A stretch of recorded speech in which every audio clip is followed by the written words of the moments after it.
নিজের দেশ, নিজের চেনাঙ্গিনায় ফেরার ব্যাকুলতা তাদের চোখে মুখে। কিন্তু 1 বছরেরও বেশি সময় ধরে এক অদ্ভুত বন্দিদশায় জীবন কাটছে ভারতের পশ্চিমবঙ্গের বীরভূম জেলার এই 4 নাগরিকের।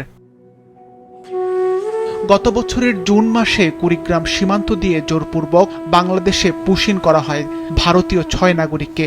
পরবর্তীতে সমালোচনার মুখে ভারতের সুপ্রিম কোর্টের এক নির্দেশনায় গত বছরের ডিসেম্বরে অন্তঃসত্ত্বা সোনালী খাতুন ও তার শিশু সন্তান ভারতে ফিরতে পারলেও এপারে আটকা পড়ে আছেন সোনালীর স্বামী দানিশ শেখ, সুইটি বিবি এবং তার 2 সন্তান কুরবান ও ইমাম।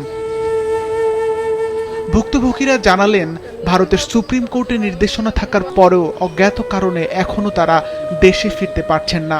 আমার বউকে নিয়ে যাচ্ছে 3 দিন পর, আমাদেরকে নিয়ে যায়নি। আমাদেরকে নিয়ে যাবার ব্যবস্থা করা ছিল, এখনো কোনো খবর এসেনি।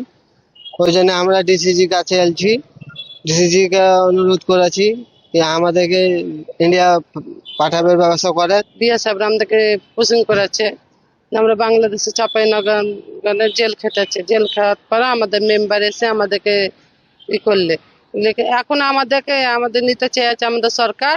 সুপ্রিম কোর্টে আমাদের রায় দিয়েছে, আমরা দেশে ফেরত যেতে চাই। বর্তমানে এই 4 ভারতীয় নাগরিক চাঁপাইনবাবগঞ্জের ফারুক হোসেনের আশ্রয়ে রয়েছেন।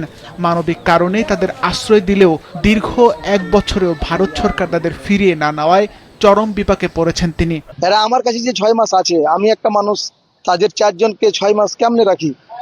খুব বেশি হলে মানবিক দৃষ্টির কারণে হয়তো 10 দিন, 15 দিন, 20 দিন, 1 মাস রাখতে পারি। আজকে 6 মাস হচ্ছে, আমার দ্বারা আর সম্ভব হচ্ছে না এদেরকে রাখা।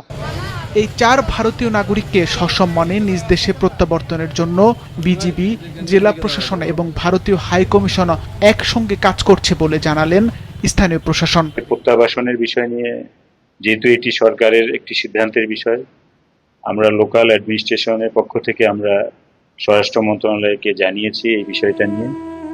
দানিশ শেখ কিংবা সুইটি বিবিদের কাছে জন্মভূমির টান আর পরিবারের কাছে ফেরা এখন একমাত্র প্রার্থনা। সোনালী বিবির মতো এই 4 ভারতীয় নাগরিকও দ্রুত নিজেদের জন্মভূমিতে ফিরে যেতে চান। সিফাত রহমান, মাছরাঙ্গা, নিউজ ডেস্ক।